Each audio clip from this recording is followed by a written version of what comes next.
Welcome to session 3 of the Keep Your Love On series. I'm Danny Silk, author of the book, Keep Your Love On.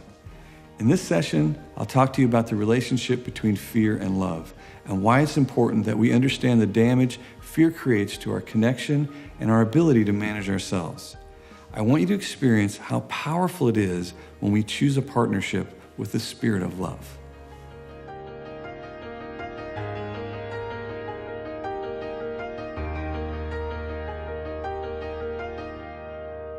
I just want to spend some more time talking about the intensity of this struggle that we all face. This is what blows up our relationships. I've heard that communication is the number one problem in relationships, and I would challenge that because I think that most commonly communication in relationships is excellent. I'm just communicating, I want distance. And so if we can get at the heart of that choosing the right goal to begin with, that begins to change the dynamic immediately. As soon as I choose connection, I need a very different set of skills. This is a spiritual battle. This isn't just feelings or people enjoy each other. This is a spiritual battle, and there is a spirit of fear and there's a spirit of love. And we have to really decide who we're going to partner with. Because the internal culture that I carry in that partnership will create the reality around me.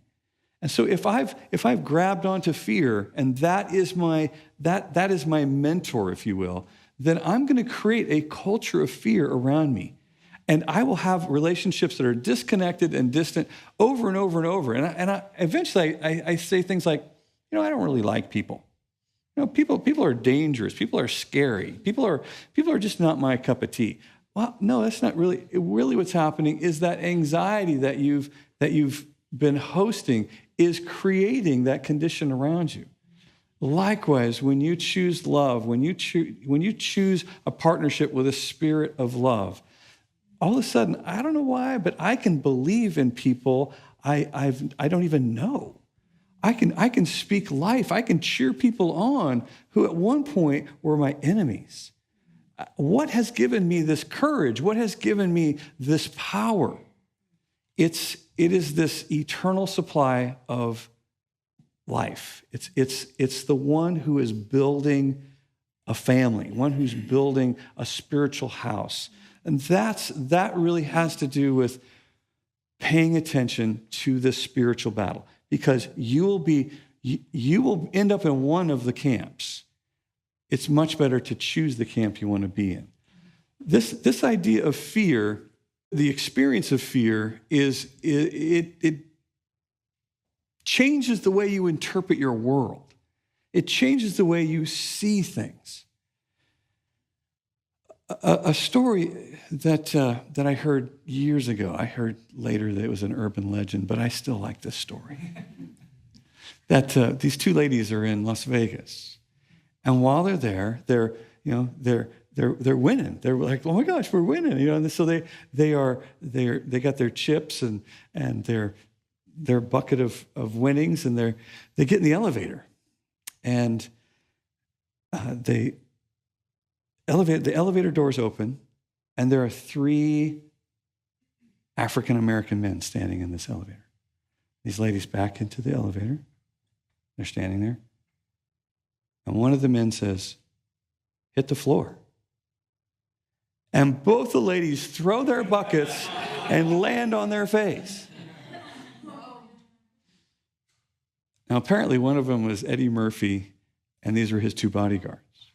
And these guys are laughing so hard because they cannot believe what just happened. And what just happened was this. These ladies carried a paradigm into that elevator with them. And as soon as a phrase was spoken, hit the floor, they interpret it through a lens of fear.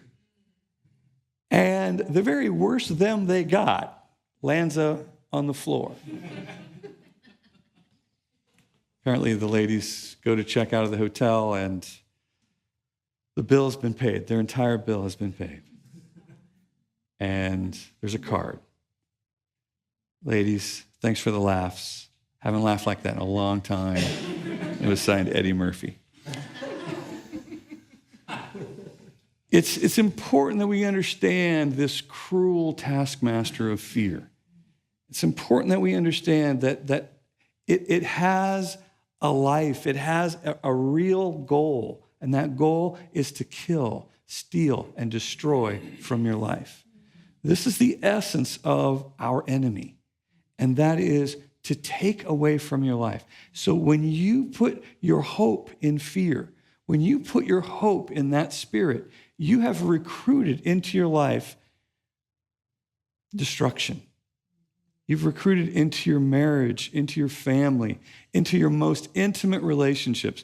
Like sometimes you have a relational breakdown with one of your children, and they're scaring you. And the lens that you put on is the lens that says, I can control you. I will control you.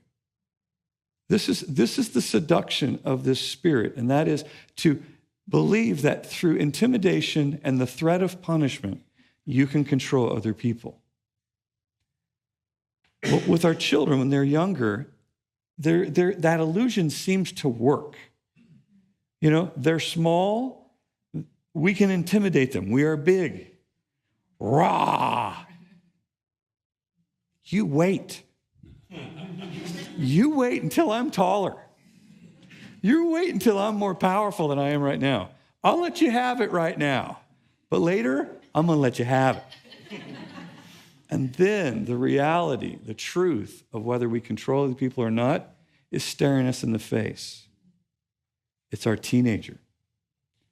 Our teenager who we've convinced ourselves we can control is now about to put on display this myth.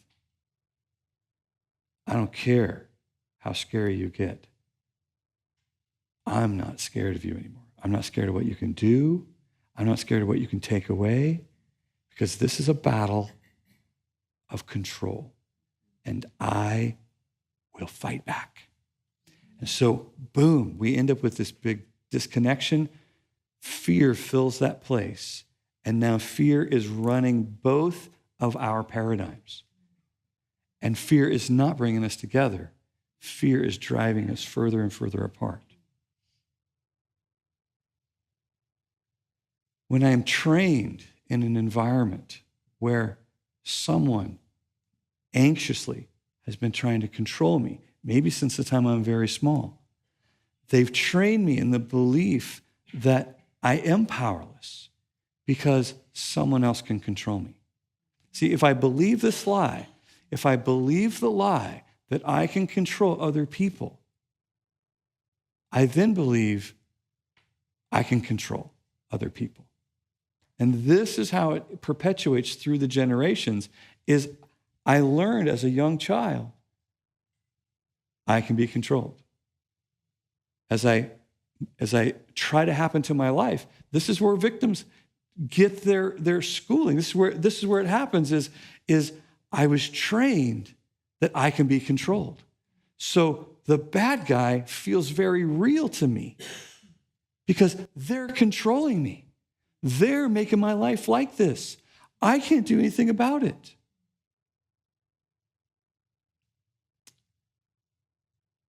It's not true. The greatest gift that I can give my child is to not teach them and I can control them. Is to teach them to control themselves. I want you to learn to be powerful in my presence. I want you to feel powerful and respected and honored in our relationship. Even though you're this small, I want you to feel powerful when I'm in a relationship with you. I mean, think about it. God himself so values our freedom that in a perfect environment, in a place of paradise, he puts two choices.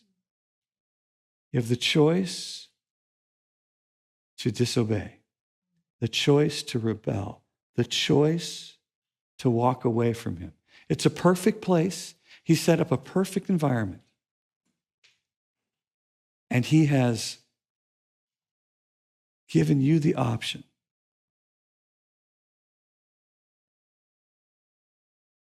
to choose someone besides him. See, what makes the Garden of Eden a perfect place is there's a choice. That's what made it a free place. And so understanding that God has great value for your freedom that he created you to live in changes my paradigm of how I live when I have authority or when I have a relationship with other people. I realize there is a line. And this line is a place where my life stops and your life starts. Well, in the third section, we'll be talking about boundaries. And this is really where they begin. They begin in the reality that I have a limit to what I can control. I love you like crazy. You're my child. But you know what? My life stops right here, and your life starts. So the only thing that's really keeping us together is our connection. If we lose our connection, I really have no influence over how you do what you do with your life. This is tragic. This is the scariest thing in the world for a parent is I've lost my connection with you. I've lost my connection to your heart. I don't even know how I'm going to influence you for the future. There were some great questions that actually were asked about how do I handle my kids who are on social media all the time? What do I do? And really changing the shift from how do I control and get the outcome that I want to how do I listen and find out really what's going on and how to get into the world and communicate with them so that there's a two-way flow of communication. It can be applied to a lot of different areas. I've chosen to start with my most important relationship, which is with Kelly. And it's starting to trickle down to the kids and seeing how we can affect change in their lives. But also, there's a lot of application in the business arena as well, but I'm focusing at least initially on our relationship. That's true. Our relationship with the Lord has the same dynamic to it. He has no control over you. He doesn't want control over you. He never has. He's always wanted you to be free. He chooses you. What will you do? He minds his half of the relationship. What are you going to do? See, you are powerful, and therefore you are responsible. And this is the dynamic that we keep in mind when it comes to fear or love. It has to do with, I must protect the connection by managing me. I manage me, and therefore, I've done all that I can to set us up to be connected. I remember years ago, my middle child, my oldest son, Levi, he came to us one day. He had been in a private school, and he wanted to go to public school because he could play football. Private school was too small to have a football team. He's in 8th grade, wants to move on, freshman high school. He comes to us and he says, Mom, Dad, I want to go to public school, play football. And I looked at Sherry. I looked at Levi. I said, wow, look how scared your mother is. Son, because here's what's going on. In his private school, there's about 50 students in his junior high. He wants to go to school that has 1,800. And I'm doing the math real quick. Let's see, how many poor choices are there in an environment with 1,800 teenagers? Wow. There's a lot of them. So we're trying to figure out really what to do. And so I've taught him to be powerful. I've taught him to think. I said, son, why would we be a genius to say yes to public school? Why would you be a genius to say yes?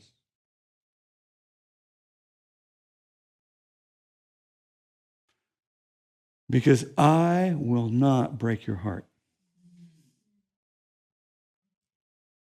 Oh, dang. Were you expecting that answer? I wasn't expecting that answer. That's like the perfect answer. Were you praying? Where did you get that answer? See, here's what he's doing. He's putting on display the whole point of our relationship. It's his job to manage him in all his freedoms, in all that's available to him. There are poor choices. There sure are. But it's his job to manage him, to protect us. So as we emphasize the us, as we emphasize the connection heart to heart, we both begin to manage what we can. And that is, we keep our love on. We protect the relationship by taking responsibility in the relationship. See, the whole point of this first section is that we understand this thing about connection. Connection drives fear away. Losing connection invites that powerful destructive force to come back. And so once we realize we have a disconnection,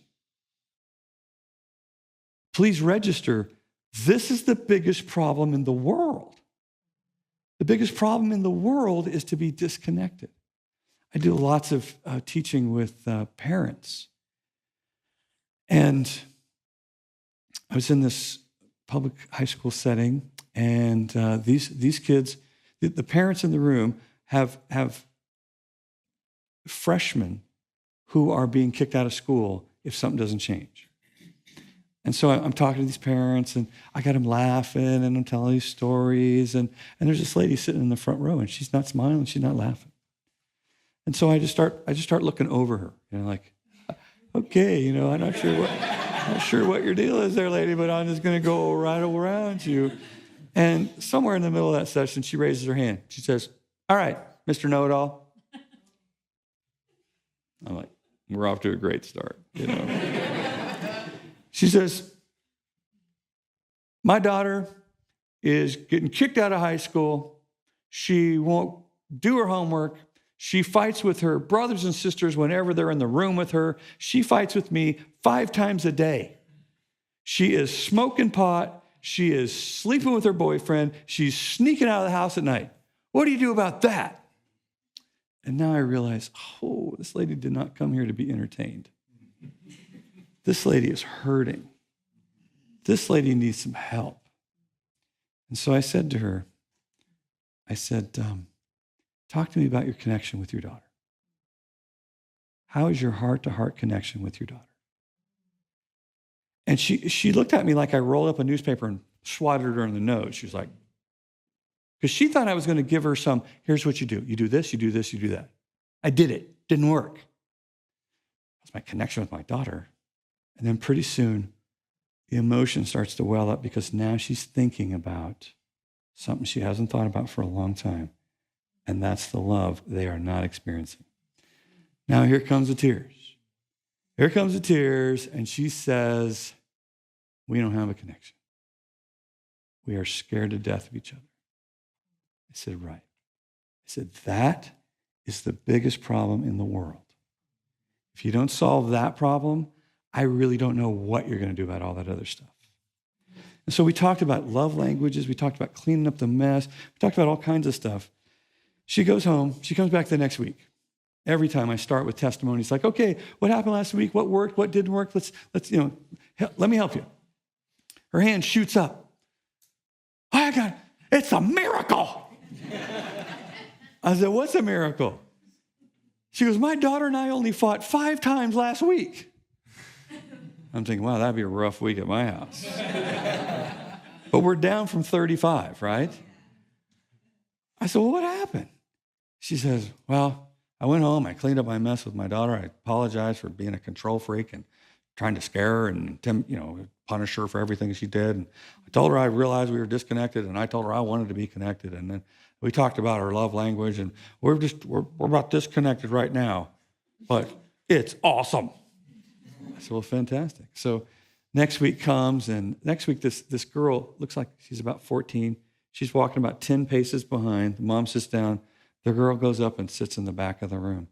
So she sits up there on this kind of a theater kind of room, and she's talking, or she's just sitting there watching. I'm talking. So I was a little more animated that day. I'm trying to get her to laugh, and she's cracking up because she has come to see what we have done to her mother. What did you do to my mother? This is a different woman who's at my house. And then by the time we got to the 6th class, the last class, she says, she comes in, she sits down, the daughter sits next to her, and the 2 siblings sit next to the daughter. They're sitting there in the front row. And I have this, okay, what's going on? This is our last class. You got any more questions? I'm not going to be back for a year, so come on, ask any questions you got. No questions. Oh, come on, people. This is not the week to get shy. And this lady raises her hand. She says, I don't know about anybody else, but our house is full of peace. And the rest of the room is shaking their head. Like, yeah. See, what happens when you increase the love and you protect that connection, the fear reduces, and you have an opportunity for heaven to come to earth. The notion of not controlling other people, not having goals for other people, but just focusing on the things I can control has been very powerful with raising kids. I wish I had gotten Danny's advice earlier in my life. I think it would have been transformational in terms of how we raise kids. And like some of my business partners, understanding that if I get the relationship right, that the problems will take care of themselves as opposed to vice versa. So it's actually pretty significant in a lot of dimensions.